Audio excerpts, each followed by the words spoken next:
In 1972, a crack commando unit was sent to prison by a military court for a crime they didn't commit. These men promptly escaped from a maximum security stockade to the Austin Underground. Today, still wanted by the government, they survive as soldiers of fortune. If you have a problem, if no one else can help, and if you can find them, maybe you can hire the A Coco. Does that mean I got to get a mohawk now and a bunch of gold chains? Ba ba da ba ba ba ba. No, I think that's Leon. Your face. Okay. All right. Your face. I'm Hannibal, and Cyrus is Mad Dog Murdoch. Actually, you know what? We got to get that back. I've got to be Howling Mad Murdoch. It's my thing. No, I was going to say you're Murdoch. Definitely Murdoch. I'm the one you have to break out of the insane asylum every week to do reviews. It's not too late to Let's stop. find the fool who liked Transformers. Let's go get him. Exactly. No, I ain't getting on no plane. It's not too late to stop John Singleton on production of the new A-Team movie. We could do it. We could be the new A-Team. Indeed, we could. I really like the idea of Cyrus as Hannibal Smith. Just sitting there with a cigar. I love it when a plan comes together. We'll get those comic books for this week's Leog. No, we'll make Cyrus the van. How about that? No, because we already got the van. Who, co-host? Yeah. No, I like People co-host. love the van. Yeah, they do. I just saw co-host more as the George Papard type, if you have to be Hannibal. Well, I mean, no, Hannibal is George Papard. Oh, okay, then well, shit. No, actually, he's more like I guess. No, I'm sorry. Cyrus, You'll be Murdoch. You're Murdoch. Yeah, Howie Mad Murdoch. I guess we could make Cyrus the girl who leaves halfway through the first season. I thought they had a different girl in every season. Oh God, no! We already had the girl that left halfway through the first season. How about we bring Cyrus on as the child actor that softens up the show and brings in that younger audience? The the Leonardo DiCaprio from Growing Pains. Yeah, something like that. Except he doesn't grow up to be quite as handsome. But anyway, man, how you doing? I'm doing well, sir. Quite a dramatic intro there. I like that. I had A-Team on the brain, so why?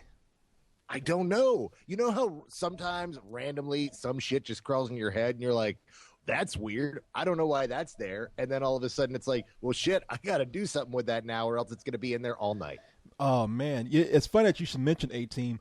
I was on an A-Team kick not too long ago, and I was mad because we had something here. Do you remember Retro TV? Like we had briefly here? Oh, yeah. Yeah, it was here for like 2 weeks, and they yanked it and put on a Mexican channel. Oh, wait. No, I don't. No, I'm thinking of Retro Junk, a website. No, I didn't know we had a Retro TV station. I don't watch TV, so. Oh, yeah. Well, I don't either. And that's why because I just don't like what's on these days. The only thing I watch is PBS and Adult Swim. And then they had that Retro channel on, which had shows like The Night Gallery, Alfred Hitchcock Presents. I think they had some Carol Burnett shows on. And then they had the A-Team, and I was watching the A-Team, and man, let me tell you something. When's the last time you watched the A-Team? I'm not talking about like on Hulu. I'm talking about when is the last time you seen an episode of the A-Team on TV? Well, I mean, I guess maybe 6-7 years. Okay, that's enough to forget because that show is fucking cheap. Yeah, I didn't know. It's one of those great things. I read this great interview. They tried to reboot the A-Team in movie form 10 years ago. And they did this awesome interview with the show's producers and writers, and they sat down and the interviewer starts asking questions about what was it like doing an action TV show and having to set up the action every week, and they just kind of shrugged it off and they're like, yeah, see, that was the problem. Everybody thought it was an action TV show and it was a comedy. When we sat down every week, we didn't say, so what awesome action sequence are we going to have? We said, how are we going to bust Murdoch out of the asylum this week? And how are we going to get B.A. Baracus onto the plane? And what crazy outfit are we going to get Hannibal in? And that's what the show was about, was how could we make people laugh?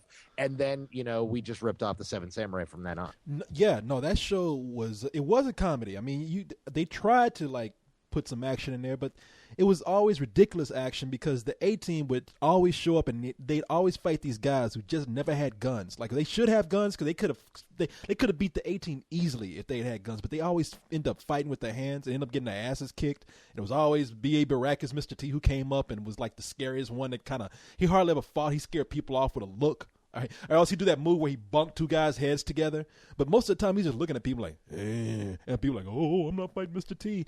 But I saw one fucking episode, man, that cracked me up. It was an episode where they got Rick James to do a benefit concert. Was he a super freak? A super freak? He's super freak.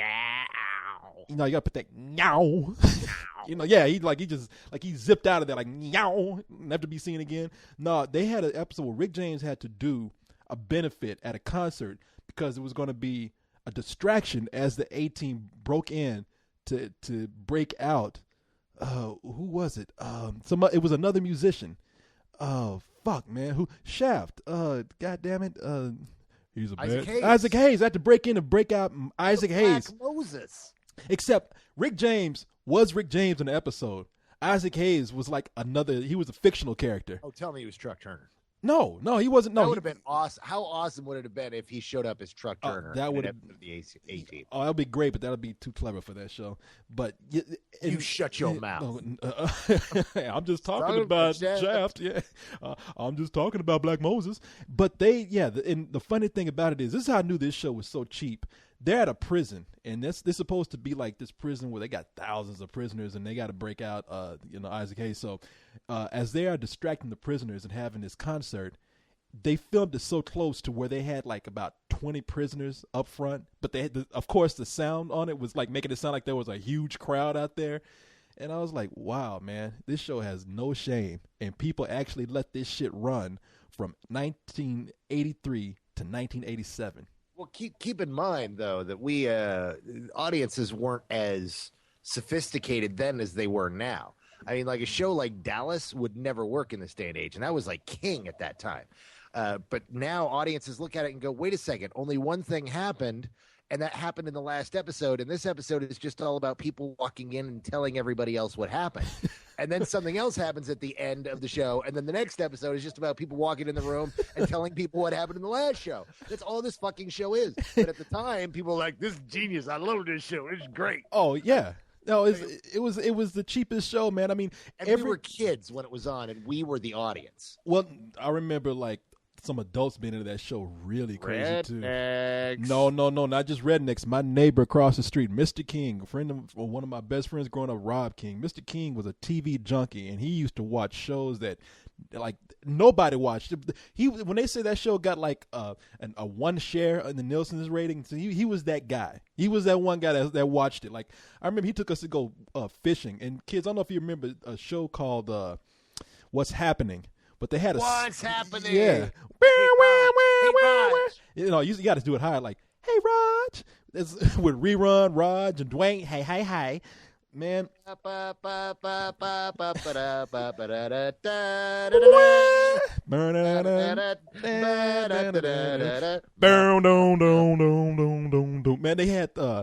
they had it's theme show. It's theme song night apparently. Now you'll remember this. They had a spinoff. What's happening now? Oh, but before that, guess who had their own spinoff? I don't remember this one. Shirley. I never saw Shirley spinoff. Nobody saw Shirley except my fucking neighbor across the street. That's why you didn't see it. That show lasted for about 2 weeks, and I remember Mr. King took us fishing. Me and Rob and I. He took us fishing, and then it was like all of a sudden his look came over his face, like I gotta get out of here. We thought like, oh shit, did he get a call or something? Did somebody get killed? And he's like. We were like, what happened? He's like, I got to go home and catch Shirley. It was really? You having an intimate moment with your son and his friend across the street, and you got to disrupt this by going to go catch a fucking TV show? That motherfucker could see the future. He's like, this is going to be one of the greatest shows ever made, and it's only going to run for 2 weeks, and I have to see it. No motherfucker's ever going to put it on DVD. It's not going to be a special feature on the What's Happening Now revisited disc. This is the only time in history anyone is going to see this fucking show. Yeah, Shirley was the black fat lesbian character on the show. She was the waitress at the bar that Raj and the gang used to go to, and she was sassy. You know, everybody loved that sassy black people back then. That's how Gary Coleman was able to last for a little while, and so everybody thought like, oh, we should give this fat black lesbian, her own show. And Mr. King was, I guess you're right. He was like, shit, I'm going to be the only human archive of this show if I don't catch both of them. So I got to run home and watch this shit. But yeah, it was 80s were, man, they were a weird fucking time for shows, man. I mean, it's funny to see all these people who were famous back then have to look back and be like, I was famous at one time, now I'm a security guard today. Like Gary Coleman. I remember watching Adult Swim and Gary Coleman. Do you remember the kid with the broken halo? Yeah. That Gary Coleman was so popular that they had a cartoon spinoff of the kid with the broken halo. Oh, I never saw that. I used to see the kid with the broken halo back with the Coca-Cola Kid. Never saw the Coca-Cola Kid. What was that? It was just another one of those cheap-ass fucking movies from that era.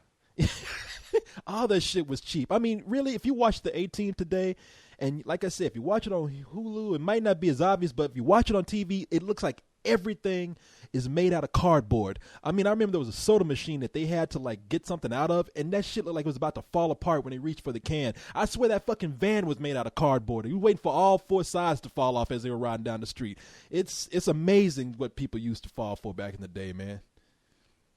Indeed. It makes you wonder why people fall for what they do today, like this podcast, which we usually start out with the top 5. You were see, what kind of segue is that? What you want a better one? Let's try this again.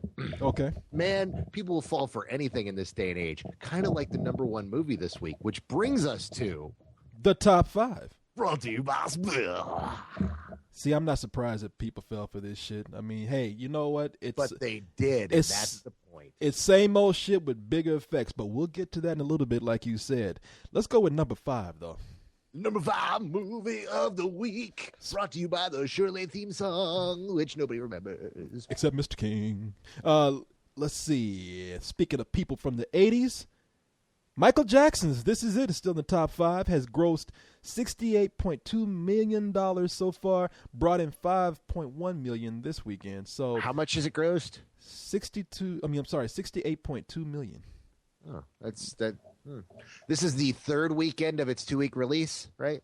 No, let's see. It is the 5th.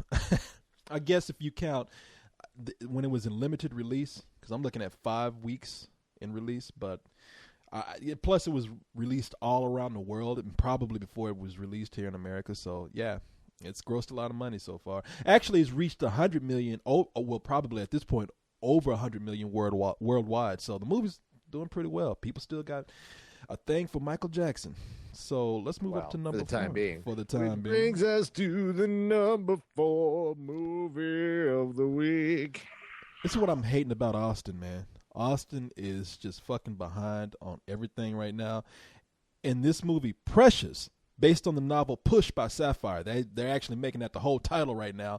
This is another movie, not quite the phenomena that Paranormal Activity is, but it did get a huge push by word of mouth and internet buzz, and it managed to come up to number 4, kind of out of nowhere. People were demanding this movie enough that it made $6 million this weekend with a total gross of, I guess, $9 million. And the movie cost $10 million to make, and it's going to probably make its money back after a while. Yeah, it's doing well. I think people have kind of overrated its success. There was a story I saw last week that made me, kind of facepalm, in which the way they did their math is like it made it grossed $100,000 in every theater it was in. So if it had opened on 3,000 theaters, on 3,000 screens, it would have grossed, over $100 million. And it's like, no, it actually wouldn't have grossed anywhere near that, because if it were on more than 10 screens nationwide, it would have done $100,000 per screen. So, I mean, it's doing really well, and I'm really curious to see it. But it's getting that weird kind of, it's getting to that place where it's getting so much buzz, but not the right kind of buzz, that people are starting to get sick of it before it shows up. Really? Because I'm still not hearing it. I'm still hearing people. I've talked to a couple of people who are like, "Yeah, I guess I'll see that when it comes to town." I don't know. They're making kind of a big deal about it. I don't know. And it really is. There's not excitement about it. It's kind of like. So I got to disagree with you on that. I hear nothing but excitement. I'm saying that's what I'm hearing. Oh yeah, no, I'm reading. I'm because I'm wanting to see this movie. So I'm hearing like the guy being interviewed on radio, like in a couple of places. I'm reading articles about this. There's a kind of a buzz for it to be brought into town. So it's and Well, for I'm seeing the marketing, but I'm talking about, just talking to people and the impression people are getting from the media blitz. Um, see, I'm talking to it's people weird. that It's very really? kind of strange. See, I'm talking to people that are eager to see it. I mean, because I'm one of those people. I mean, everybody's just kind of like, because that's why I'm saying Austin is like behind in this shit. Because everybody's like, okay, But it's the only movie's open. out. It's only open in New York, L.A., and I think a couple other cities. I think maybe it opened in Chicago. It opened on 10 screens. Now this week it opened a little wider. Yeah, it's on 174 screens so far. So the movie has opened in a few places. I mean, not just those main markets where it's like the East Coast and West Coast, big cities they're getting it. It's kind of sprinkled around the country now, and it's opening up gradually in a few more places. And Austin is going to get it like on about 3 weeks from now. So yeah, it's well, just, I'm willing to bet they're probably opening in predominantly African American markets, and we're not exactly a large African American market.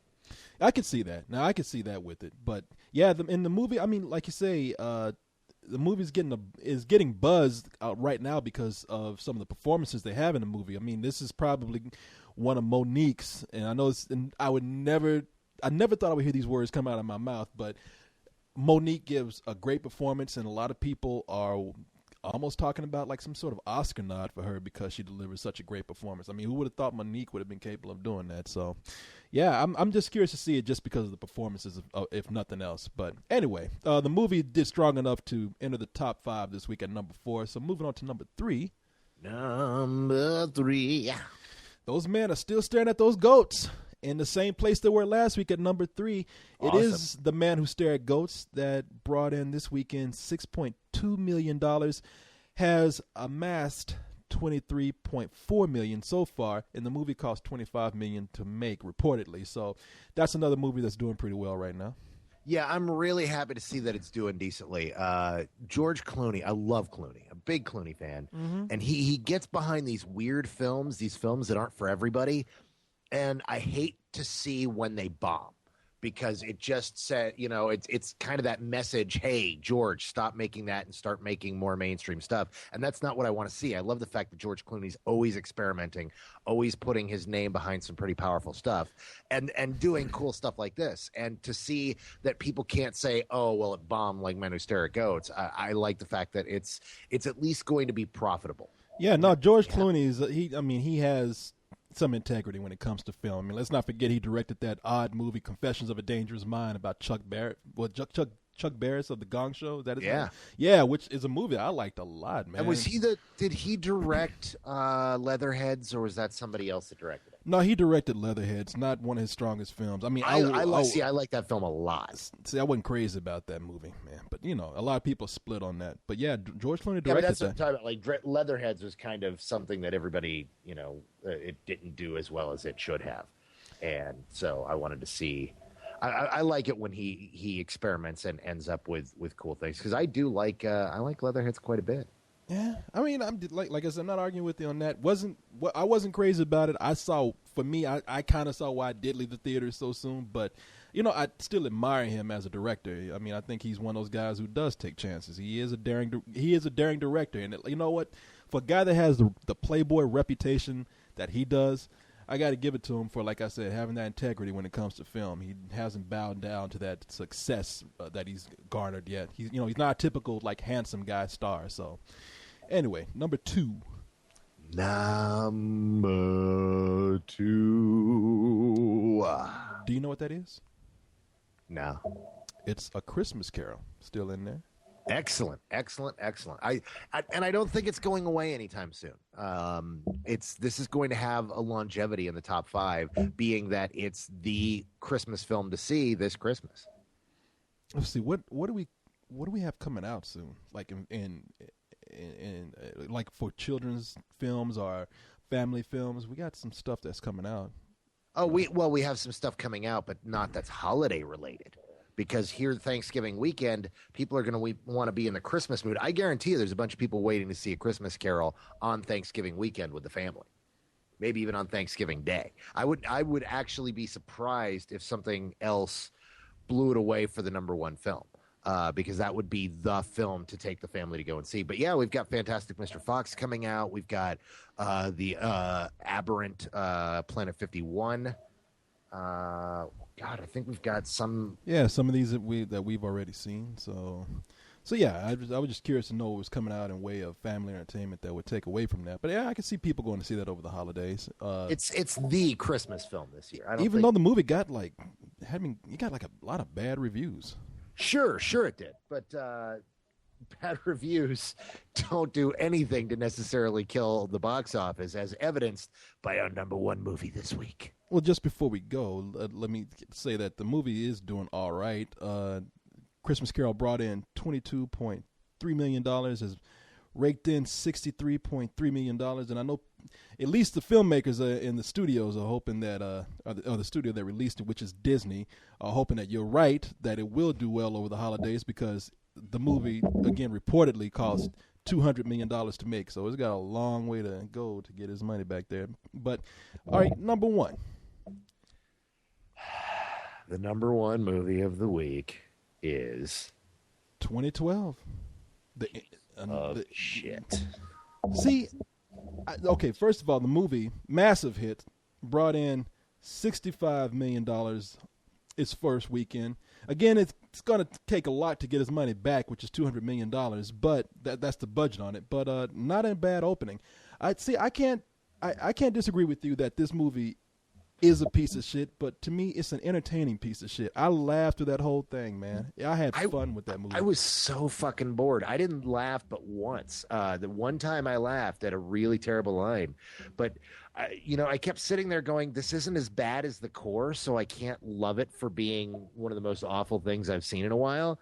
But by the same token, there was nothing entertaining about it. I mean, you were laughing at stuff that was supposed to be serious, and that's why you were entertained. I wasn't laughing, and so I was bored shitless, dude. It was so goddamn dull. It's one of those stupid movies to me. Like, it's also one of those rare movies where I was into the special effects. It's like, I know what I'm getting into. I mean, I already went in prepared to hate the movie because I don't like any Roland Emmerich movies at all, not even Independence Day. I think all of his movies are really bad. You don't like Independence Day? No, I do not like Independence Day. You don't like The Patriot? Patriot is another one where I did say I like The Patriot, and people criticized my ass for that. I mean, I got laughed at where I used to work at a studio where everybody hated that movie. Now I was like, I liked it, and I didn't like it because I think the story there is a piece of shit. But I liked the depictions of war during that era. I mean, I never seen war fought that way. I actually kind of liked aspects of the story. I hated the fact that it butchered history in a terrible, terrible way. Well, yeah, that's part of it. Yeah, it's like Roland Emmerich's revisionist history. Fuck history. But at this point in Roland Emmerich's career, we knew he has no grounding in reality. I mean, none. His films are always just absolutely absurd. So what are you going to do? I mean, but the thing is you're quoting just what I said going on 2012. What are you going to do? At this point, I know this guy. I went into 2012 wanting that. I'm like, you know what? I know who Roland Emmerich is. I know what he's going to give me. I'm ready for that. And then I was bored because every scene is the same. It's a fucking video game. It's It's okay, we've got to outrun the earthquake. Okay, you've succeeded the level. Level 2, you must outrun an earthquake in a limo. Okay, we're doing that. Okay, you got to the end of level 2. Level 3, now you must outrun a sinkhole in an airplane. Okay, you're at the end of level 3. Now you must outrun a volcano in an RV. Okay, level 5. And at this point, there were things peppered in those all those things that you're talking about that made me laugh, like outrunning the old ladies just to see them die by crashing into a rock. The dog that tightrope walk across the chasm. I was like, you got to be fucking kidding me, man. I was just amazed at how dumb the movie would continuously get, and I wasn't bored because I was just given this treat of watching one stupid thing after another that somebody seriously put in there. And I was like, it's hard for me to tell if Roland Emmerich is really taking this stuff seriously or not. I mean, I hope he's not. I have no idea. Yeah. I really don't with that guy. He makes really kooky movies. He hasn't made a great film this decade. And in fact, I would argue that the only great movie he's made is Independence Day. I think that's the only really great one. which it's not a great film, but goddamn, is that a fun movie? I mean, it really is a lot of fun, and I adore it. If I'd seen Independence Day today, I would probably be a little more lenient on it. But at the time, I saw it with a bunch of people who were trying to say this is the next Star Wars and this is such a great science fiction film, and I walked in saying I've seen the original film of I don't know if it's the original, but I've seen the George Pal version of War of the Worlds. Yeah, and I was like, everybody's talking about how great a science fiction film this is, and I was like, you should go rent George Pal's War of the World and watch that, because right now what I saw was a piece of shit. Well, I enjoyed the hell out of it, but then again, I also watched it and said, wow, he's made an homage to every science fiction film ever made. And sure, there's ludicrous physics about it, but it's such a fun little movie, and little movie. It's a yeah, fun movie. I had a lot of fun with it, and I still to this day enjoy it. And I think it's one thing he's done well. But everything that works in that movie never happens here. I think they're the same movie in a way. I mean, because I'm looking at this, there's just as many dumb things in Independence Day as there is in 2012. It's just that I'm beaten into submission at this point. Like I said, Independence Day took me off guard. And I saw the movie twice. And while I don't really, really just hate the movie, because I do think that there are some cool things in there. I mean, all the stuff that they blow up, I'm like, yeah, all that stuff looks cool. Yeah, the special effects in that movie, great. But I'm thinking of things like the dog jumping from the fire, of course, the laptop that's used to give the spaceship a virus, and them crashing back down to Earth unharmed. I'm just like, oh my God, man, I really can't take this anymore. I thought this was going to be a little bit more serious. It's all about expectations, man. Really, that's what it is. Walking into 2012, by this point, I've seen Independence Day, Godzilla, the Patriot, so I know what I'm getting into now. So, yeah, the way I feel, maybe I'm being a little bit unfair on Independence Day, because to me, 2012 and Independence Day, they're the same movie. One has aliens and one is you know what? That's what it reminded me of. It was this movie was just a wackier version of The Day After Tomorrow, because they had that one scene in The Day After Tomorrow that we all laughed at, where Jake Gyllenhaal and some other dude were running from the cold, like the where they outrun the weather. Yeah, they outrun the cold, and then they have to outrun the crazy anthropomorphic wolves. Yeah, they actually personified wind and cold weather and made it chase them to a door, and they were able to shut the door and keep the cold out. I was waiting. No, it was ludicrous. Yeah, no, I was waiting for the door, like the cold, to knock on the door and be like, you know, and Jake Gyllenhaal like, oh, somebody's at the door, and then he opens it and he just freezes to death. Yeah, like Candygram. So I don't know, man. Roland Emmerich movies at this point, they're too stupid for them to be this divisive, man. I mean, because I think we both agree that it's the dumbest thing, man. All of his movies, except for maybe Stargate. You know, my actual favorite part of the movie was watching the fact that they had 3 black characters in the film, one of them being Danny Glover, the president, the other 2 being British, trying to be American, and watching Tandy Newton and Ejiofor Chiwetel, or is it Chiwetel Ejiofor? Chiwetel Ejiofor. Watching the 2 of them try to maintain an American accent, being directed by someone who doesn't have an American accent, was just, because you'd see them kind of slip in and out every once in a while. It's like, these guys are, both of these are really great actors. Why are they in a Roland Emmerich movie? Did you? Because I thought Chiwetel Ejiofor, he has it down to where he never slips. I mean, I remember he slept like 2 or 3 times on the pronunciations of like very normal words, and it's like, what the? Yeah, he's British. That's right. Yeah. Excuse me, could I have some privacy? Privacy? What the fuck is that? No, schedule. Yeah, he's one of the few. A schedule. I don't know. A lot of people, they compare the two, Michael Bay and Roland Emmerich, together. And one thing I can say about Roland Emmerich that I would give him credit over Michael Bay is that he doesn't. And this is going to sound weird because they both make dumb movies, but he doesn't have the juvenile humor in there that Michael Bay puts in there. You know, there's no frat boy shit in there. There's no dogs pissing or big monsters with balls hanging out. I mean, that's one thing I got to say. That's his last 2 films. But keep in mind also that See, this actually, it's funny you bring that up because this actually reminded me of Michael Bay when Michael Bay made Pearl Harbor. This reminded me of all the boring parts of Pearl Harbor. Yeah, and that movie was boring, man. Yeah, except for the 40 minutes when we had the attack on Pearl Harbor and then the gear up for the Doolittle mission. But this felt like that, where you've got this guy who he knows how to make one kind of thing, and then he tries to he goes out of his safety zone, which I admire, and then just drops the ball. And the reason Bay is who he is because he's tried to make a serious film and nobody gave him credit for even trying. And so the way he survived that was saying, fuck it, I'm just going to make movies for the audiences that pay to see it. And he makes more and more money every time. He made the worst film of his career this summer and made more money than he's ever made in his life. He's set. So I don't think that's going away anytime soon. Yeah, Emmerich doesn't do that, but by the same token, Emmerich, all of his films except ID4 are always kind of subpar. They're always the B ranking of even the mindless action films. He just doesn't make the truly great action films. See, I don't know. A lot of people thought ID4 was great. You know what I mean? No, that's what I'm saying. ID4 is, I said, except ID4. Oh. But that was fucking 13 years ago. I mean, we're talking a decade and a half ago that he made his one important film, the one that's he's going to be remembered for. Everything else has just been mediocre at best since then. And sure, people go, oh, I love the effects in it. But, the only other thing that he's made that has longevity is Stargate, and that has its own limited fan base due to the television series. Yeah.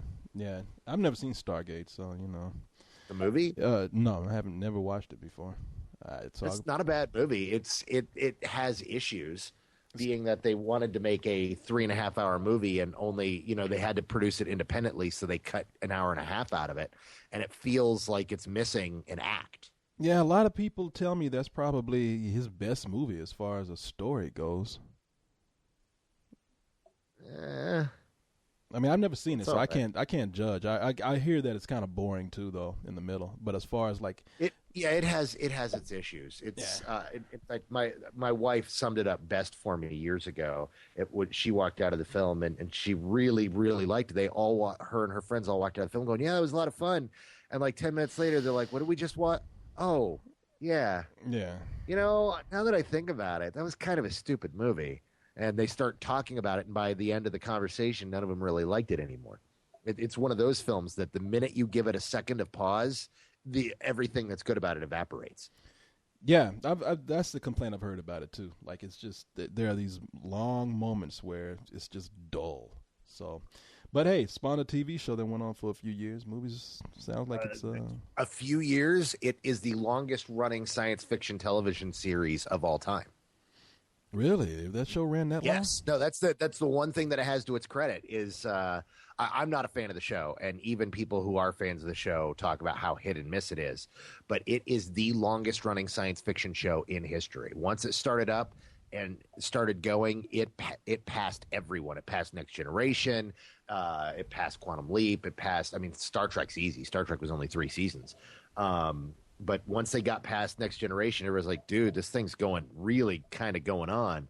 And I think, I don't even know how long it ultimately ran, not being a fan of it, but I know that it ran longer than 9 seasons. Really? Yeah. It even ran longer than The Bionic Woman? Much longer, definitely longer than the new Bionic Woman. That's what I'm talking about. Yeah, I love it. You haven't seen Bionic Woman? No, it was gone before I could get a hold of it. But the fan base loves the crap out of it. So, in fact, I watched some special features on the Blu-ray. So Stargate just came out on a 15th anniversary Blu-ray, and there were some special features on the fan base. And it was really interesting to watch Dean Devlin, who used to be Roland Emmerich's producer, talk about the show. And he's like, well, there's lots of mixed feelings there. And you just kind of have to snicker about that a little bit. But he goes on to very classically say, it's very weird when something's your baby and somebody else raises it. And that's very much what this was, is watching somebody else raise your kids. And so that's That was kind of an interesting concept, but yeah, I was never a fan of the show. The few episodes I've tried to watch, I could never get into. So I'm sure we probably have a few podcast listeners that are shaking their fist, going, "It went on for 11 seasons, asshole! Don't you realize it? Ah, Stargate is awesome. It is the win." Or something. Yeah, shit. I never hear that show talked about. So, all right. Well, hey, because it's only about in tight circles, and you don't hang out with hardcore nerds. No. I hang out. I like to walk by and kick them every now and then, but that's about it. I was just looking up some stuff on Roland Emmerich. They want to make a sequel and a prequel to Independence Day. Have you heard about this? Yeah. I heard briefly about it that he announced it on the day that this released. And I think that was one of those things where they might be trying to get it off the ground, or there's some interest in it, and they wanted to have it break on the day that his because 2012 was tracking really well, and as we saw, $62 million. It's like the biggest hit of this season so far. Is it? You talking about this season? Yeah, this season, not the year. Yeah, but this is the first big hit of the fall. I mean, we haven't had a movie that made that much money on opening weekend. No, and everybody knew this was probably going to be the one. I mean, like I said, you blow up a bunch of shit, people they'll show up in droves for that. But so they announced that he had interest in making a sequel and a prequel. Yeah, and which scares the hell out of me, especially with I can't see. This is the thing about it. I can't tell if this guy is serious about anything or not. I mean, he even has those are cheesy movies. He has a cheesy title for it. Have you heard what the title of one of them is going to be, or maybe both of them, of that series? And I don't know if he's joking. Independence Forever. No. What is it? No. It's called Independence Day. ID Forever. ID Forever. Yeah. I'm like, what kind of fucking teenage girls you been hanging out with? Speaking of which, though, I did an interview with the guy, and I never noticed when I was talking to him. Roland Emmerich. Yeah. When was this? This was this past summer, and I'm sitting up there and I'm talking to him, and I did not know.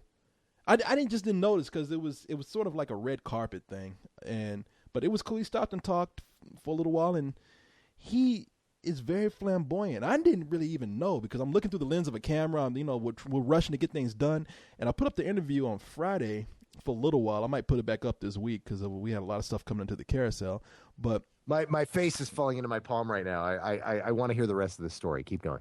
Well, he's talking, and I'm like... Is this another story in which you had no idea that you were talking to a gay man? No, well, what's his name? Neil Patrick Harris. I knew he was gay. I was joking around, but... No, you didn't. I didn't. I didn't. That's not the first time that happened. No, who fucking doesn't know Neil Patrick Harris is gay, man? That's why he was making a fucking joke in the movie. I knew he was fucking gay when I was joking around with him, but... Roland Emmerich, I did not know that he was gay, and I mean, who does? I mean, he was talking, and he was just. I said, like, "Wow, man, you like to blow shit up real good, don't you?" And he's just like, I said, "But hey, you're good at it." He's like, "Oh, yes, I hope I am." And he's doing things with his hand, and he's very foppish. And somebody said he was flirting with you, wasn't he? Who knows, man? These days, I can't tell anymore, but. Somebody said, "Is he gay?" And then somebody else responded with, "Yeah, he's gay." And I never looked it up. I mean, because it doesn't really matter to me. But do you know? Is he gay? Have you heard this? I have no fucking clue. I don't pay attention to any of that stuff at all. I don't know who's married to who. I don't know who's dating who. I don't know who people are half the time simply because they haven't actually done anything of merit. There's somebody that people know because they've been on 3 reality shows or some shit like that. I have no idea. This is the first I've heard that he's gay. It doesn't surprise me. Everything I've seen, that's the final piece that's clicked. It's like, oh, okay, yeah, that makes sense. But no, I can neither confirm nor deny.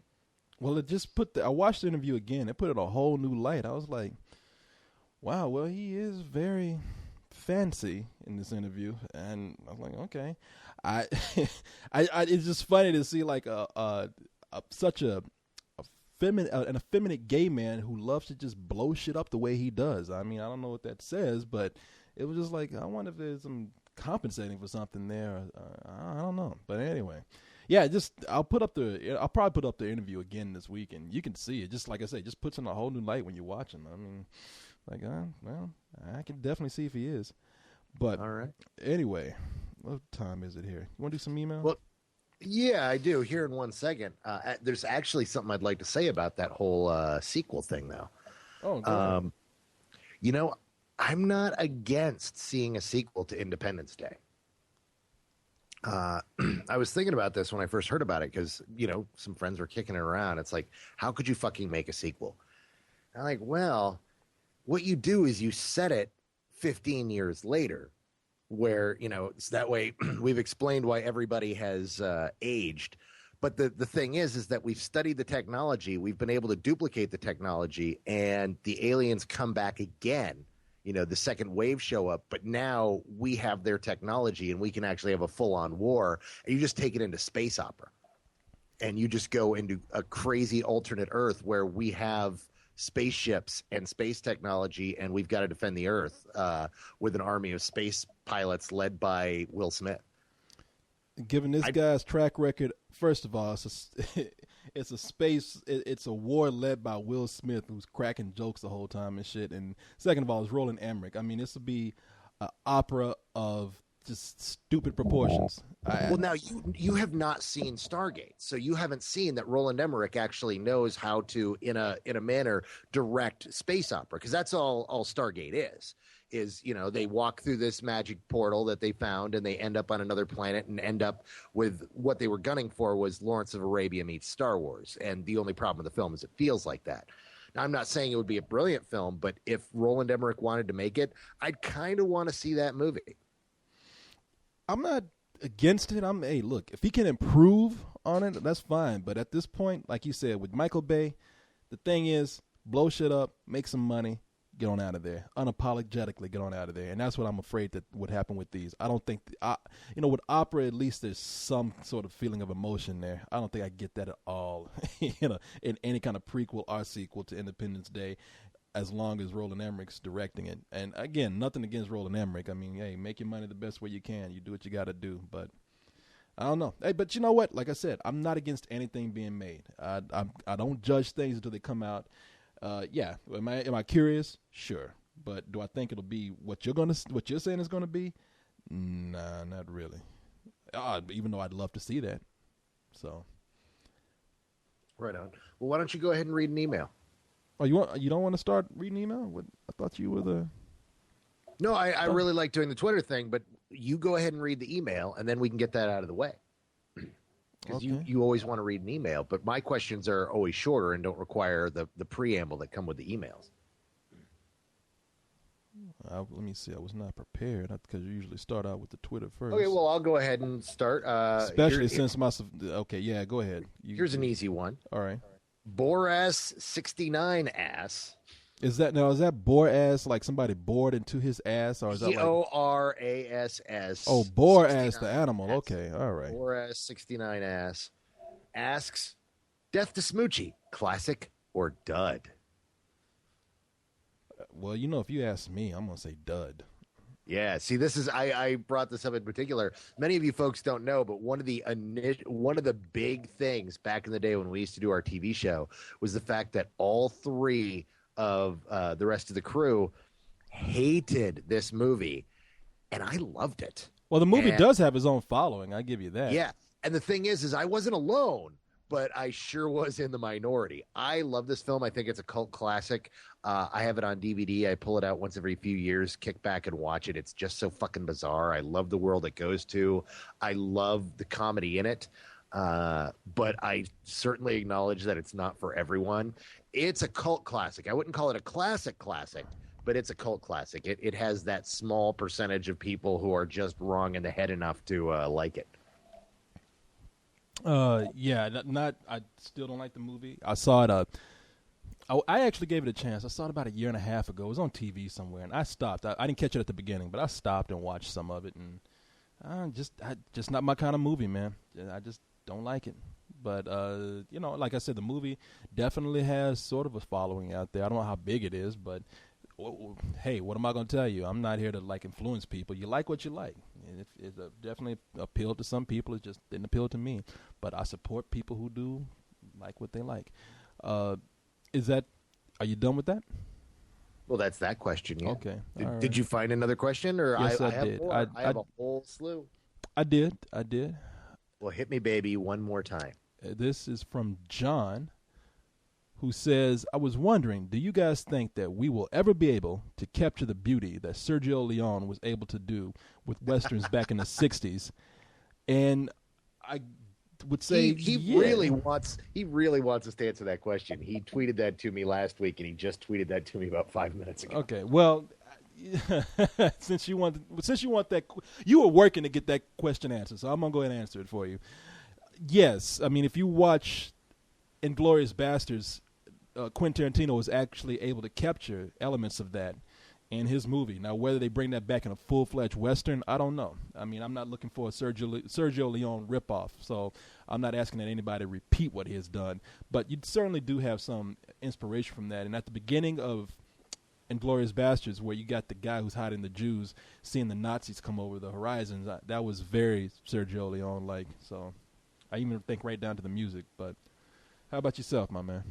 I don't think so. The thing about what you have to understand about the beauty of Sergio Leone's films is that it was out of necessity that those films were shot that way. These films were very low budget.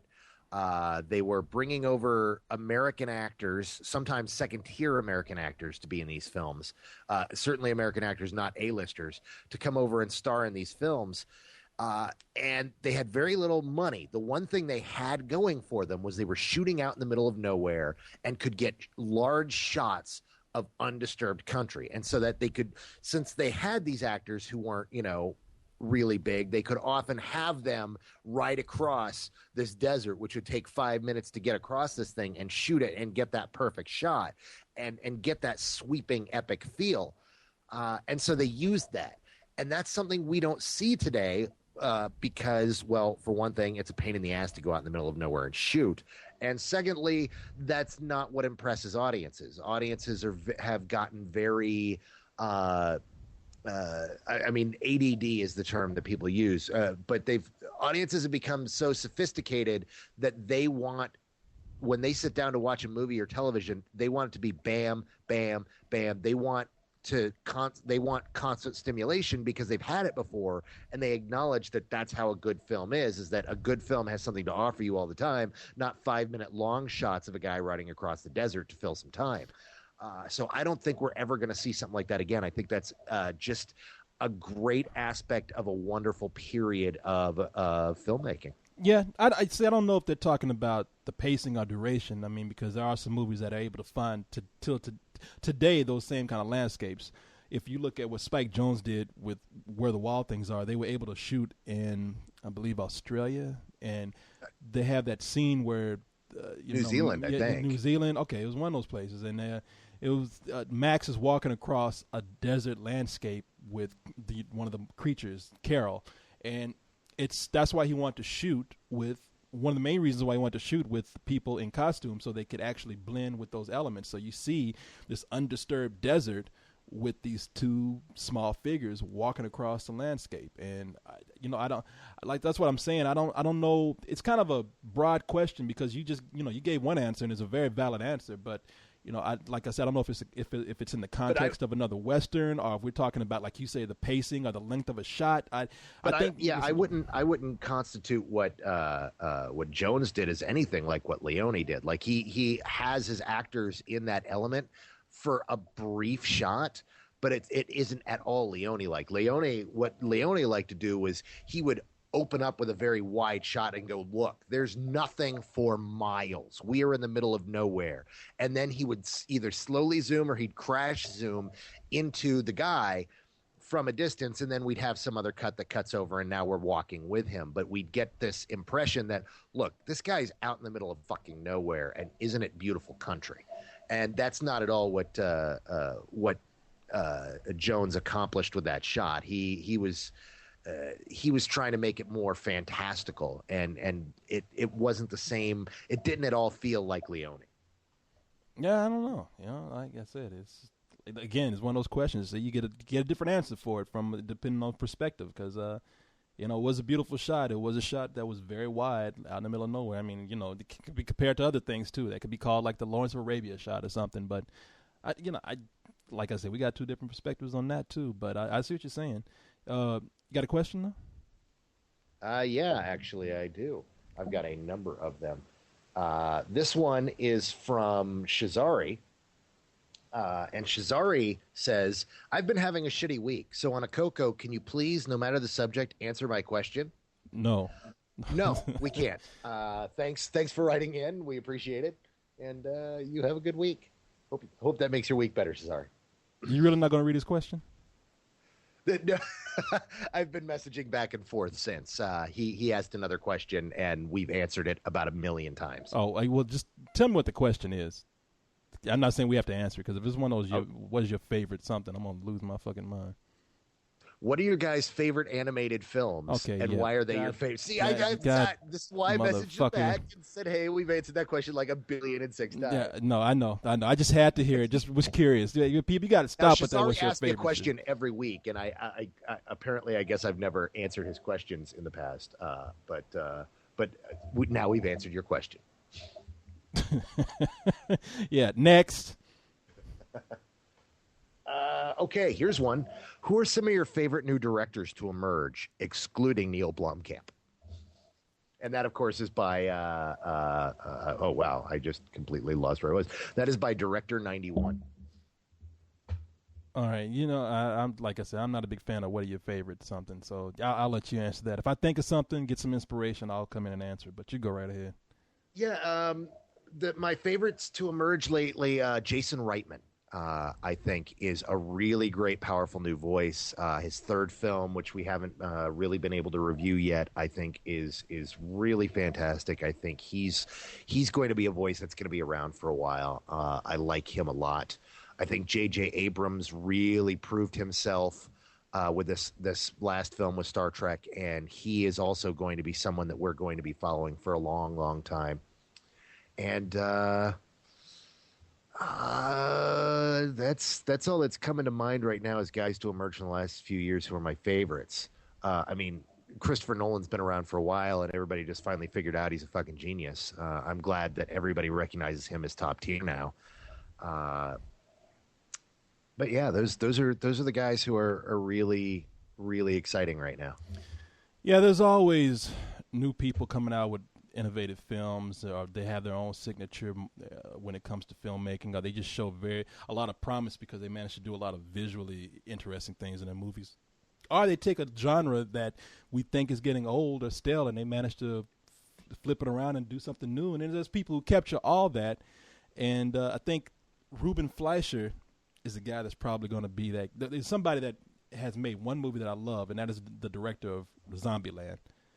And if there's anybody that I was looking forward to seeing what they would do next, besides a sequel to Zombieland, it would be that guy. So it's probably a little premature for me to say that's my favorite, but that is somebody that I love their movie Zombieland, and I think they have a really cool visual style that would probably they kind of made me think of someone like what's his name? Lock, Stock, and Two Smoking Barrels. Guy Ritchie. Made me think. Guy Ritchie. Yeah, Guy Ritchie without ripping off somebody too much. I mean, this guy definitely seems to have an original style and more of an original voice when it comes to his movies. So at least this particular film. So let's see. You got anything else you want me to? Oh yeah, I got plenty. Let's see how we're doing on time. All right, we're almost out of time, but. Hey, you know what? Shazari just hit me up with another question, and this is actually a good one. No. We answered one of it. Oh, fuck, it's raining outside. No, we already answered the question from him. We got to move to somebody new. Okay. Antho42 says, can you explain why John Woo was not able to translate his Hong Kong greatness to Hollywood? I don't know. Maybe Hollywood dumbed him down. I'm that guy that does not like Face Off. I haven't really liked any of the movies that he's done here. When I think about it, yeah, I haven't liked any of those movies. I mean, when I say, and I don't mean like really dislike them. Face Off, I don't like. I thought it was just really dumb, and the action couldn't even make up for that. But everything else is kind of like, there's some cool things in there, but he's really repeating himself. That's what I think. What do you think about him? Well, the thing is John Woo didn't translate well for a number of reasons. One, you get producers who meddle too much, and his films got increasingly crazier, and The biggest problem with translating over, you have to understand the main difference between Hong Kong filmmaking and American filmmaking is that, at least in the era that John Woo was in there, Hong Kong filmmaking was about bam, bam, bam, bam, bam, bam, bam. Something would happen, and if you didn't see it, fuck it, it didn't happen. This stuff just came and went. One of my favorite shots from one of his best films, A Better Tomorrow 2. There's this great scene where this guy, they're running through this house, like fighting hundreds of guys in black suits with black ties. It's like they're fighting the fucking Reservoir Dogs. And this guy just jumps out of a closet in midair with both guns firing, and Chow Yun-fat just gives him this weird look and shoots him. And then just kind of looks over to the side and then keeps going. And it was one of those things that when we saw it, we had to rewind it and watch it like 4 times. It was just fucking awesome. But it just happens out of nowhere. In American films, that doesn't happen. Hollywood does not like stuff to happen because it's got to be spoon-fed to you. If something blows up, you're going to see it blow up 3 times. It's not just going to be a single explosion. It's going to be a single explosion 3 times from 3 different fucking angles. And you're going to have, if somebody's jumping through the air, it's going to be in slow motion the whole time. I mean, John Woo had some really great slow-mos, but his slow-mos were always for an emotional effect. Everything in Hollywood is slowed down so that you can see every slight little bit of it. Unless it's a car chase. And even then, there's going to be a slow-mo when something hits a ramp so that you can watch the car go. Yeah. I mean, I'm thinking of movies. When I say he got dumbed down by Hollywood, I'm thinking of stuff that he directed when he came here that he probably did not write. I know 2 movies he was not responsible for writing, and that would be Mission Impossible. What was it? 2? Yeah, Mission Impossible 2 and Face Off. He did not write. So he's got these. I like Face Off a lot. That's actually my favorite of his American work. See, Face Off. It's one of those movies again. Another Roland Emmerich film. I really did not like it when I saw it because it was like really hyped out. I mean, it was hyped up for me as being this great action film, and I saw it and I was like, okay, funny, yeah, some cool things in there, a little bit, but as far as being great, this is too stupid to be great.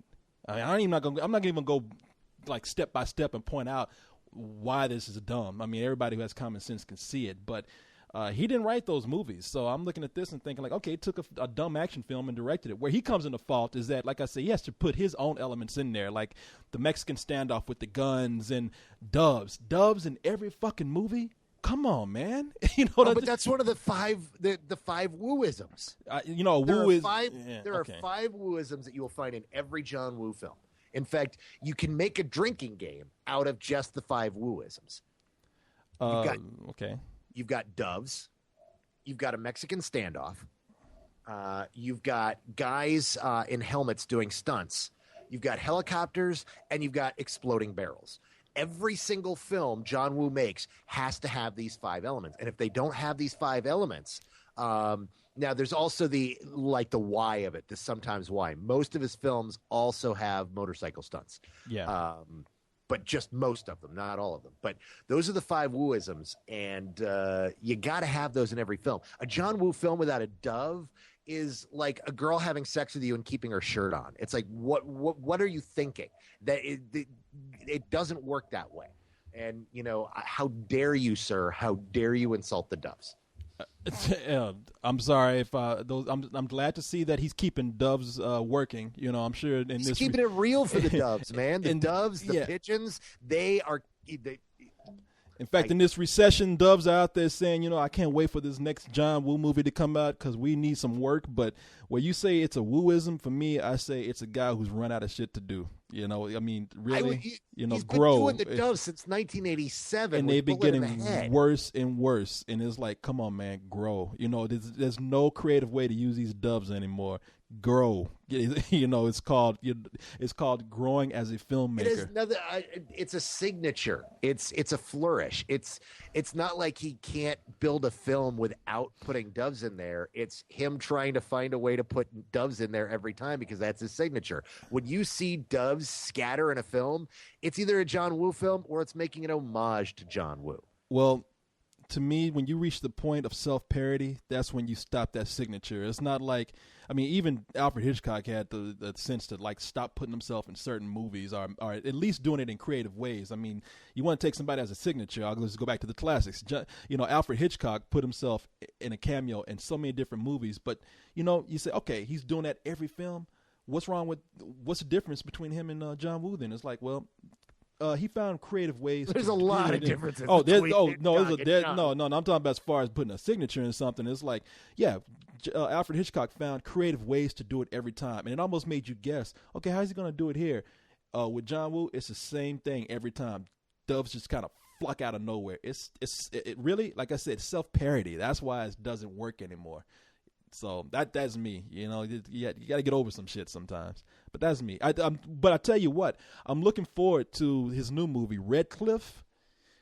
It's been around. It's been on DVD. Parts 1 and 2 have been on DVD overseas forever. Oh yeah. And it's something that I've been supposed to have seen a number of times, and it's something that like Harry has not shown it. And people are like, why aren't you guys showing it? It's like, because every geek that really wants to see it has seen it, and I'm kind of like, oh, I'm the guy who hasn't watched it yet. I'm sure most of the people listening to this podcast have already seen it. No, it's one of those movies where we've had people actually put up reviews on the site. I've probably posted it about 2 or 3 times already, but reading about it has made me want to watch it, because people have actually, when I'm on Skype or something, people have said, hey, man, I've heard you talk about John Woo before. What about his movie Red Cliff? You know, it's pretty cool. And I ask questions. I'm like, well, do they do this? And they're like, nah, man, he's gone beyond that. How about this? Like, nah. This is a little more serious, and this is truly epic. And I'm like, okay, I always give a filmmaker a chance, you know. So that, yeah, I nothing against John Woo. It's just that none of his American movies have impressed me that much, and mainly it's been 50-50 Hollywood, 50% and 50% John Woo. So I'll tell you what, I'll read one more on this end here, since I got a lot of them. See, that's why I had you read it, so that we wouldn't get to the point where it's like, okay, we're well into the show's over now, and you're like, I'm going to read one more now. All right, go ahead and read one more. Come on, hit me. Hit me. Oh, you got, man, this is, you got to take your time with these things, you know. No, you don't. Let me see here. You know, you want to get, it's the finesse in reading it that makes it. Let's see. All right. Damn, maybe I had a point, because I'm reading shit now where people are like giving me these fucking, what is your favorite goddamn. All right, here's one. Aside from Kingdom of Heaven, what are some other director cuts movies that you find better or worse than the original? That's a good one, because I know I've seen a movie where it was a director's cut and it was much better. Do you have one though? Oh, there's lots that are better. Pretty much everything Cameron has ever done.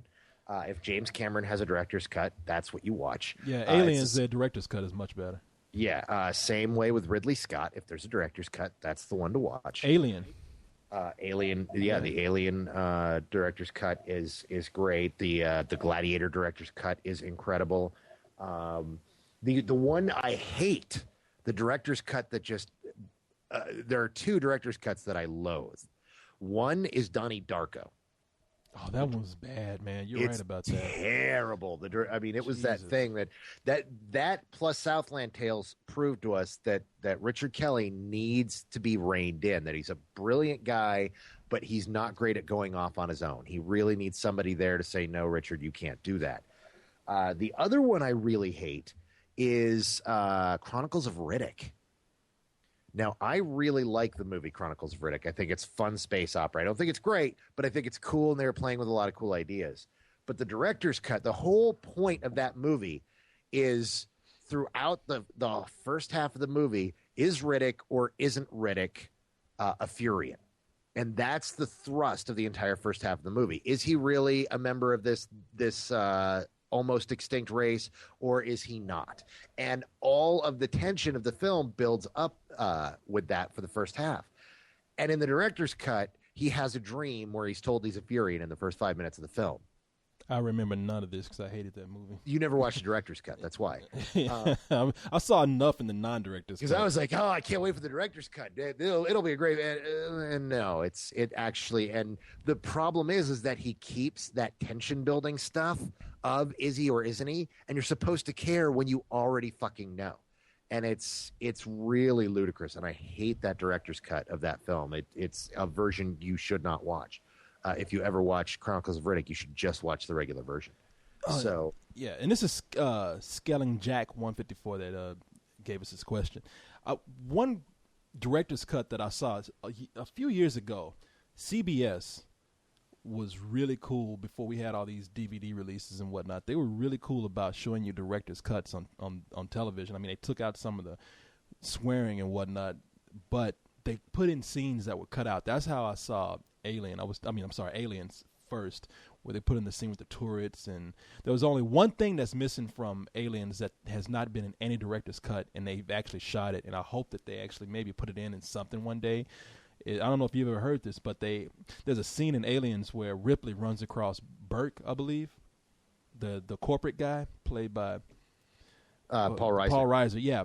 She runs in the movie. You see an alien, Paul Reiser Burke open up a door, and there's an alien there, and you see him scream, and that's it. And you're just supposed to assume like he got killed by that alien. But later on, in a scene that was never put in the movie, Ripley is trying to find Newt, and she runs across Burke. He's cocooned, and she actually has a little pity for him because, early in the movie she hated him, and she gives him a grenade to blow himself up. And as she runs away, you hear the explosion in the background. So they never put that in. I wonder if they'll put that in one day. But they also showed on CBS a director's cut of Who Framed Roger Rabbit. And well, was it a director's cut or was it a TV cut? Because those are actually two different things. One of the things they used to do back in the day is to stretch things out. Like I know I've seen the Superman cut this way, and I've seen parts of a Jaws cut this way, where they want to take a huge blockbuster film and premiere it on TV and make it a 2-day event. And so what they do is they take every bit of deleted material that's watchable and they put it together into an extended version so they can stretch it out over 2 days. No. This wasn't 2 days. I'm wondering if this is on some DVD release too. But if you watch, I have here on DVD, I have a Halloween television cut where they added in lots of extra stuff from television for it. Well, maybe that was it, because they have this scene, and you tell me, because I haven't watched the DVD of it in years, but there's a part where Bob Hoskins is coming out of the bathroom, and you hear like a flush and he's drying himself off with a towel, and so you're thinking like, oh, he just got through taking a shit, and Jessica Rabbit's waiting for him outside, but there was a scene before that where he was actually taken down to Toontown, and they painted this big pig head, a cartoon pig head on him. I think there's even one segue that they never cut to where you hear them say, let's take a trip down to Toontown. I think it was one of the judge that said that. And so you never see that. But on CBS, they showed where he was being interrogated by like the gorilla that was working the door at the club and some other people, and they paint this big cartoon head on him. So when he got back to the house, he had to wash it off, and that's where we cut in and we hear him we see him drying himself off, and you're thinking like, well, why is he drying himself off? He just took a shit, and that was the reason why. And I think there was some other added scenes in there. So I always thought that was pretty cool. I don't know if they ever put that on a DVD or not. Do you remember this scene? No, I do not. Yeah, so I don't know if that's a director's cut that was on DVD, or if it's like you say, it just was like an extended TV version. But it didn't go on for 2 days. It was just a scene or two that was added in there. So anyway, that's my question, man, and I guess that's it. All right. Well, that's it for this week's show. Good night, everybody. Good night, y'all.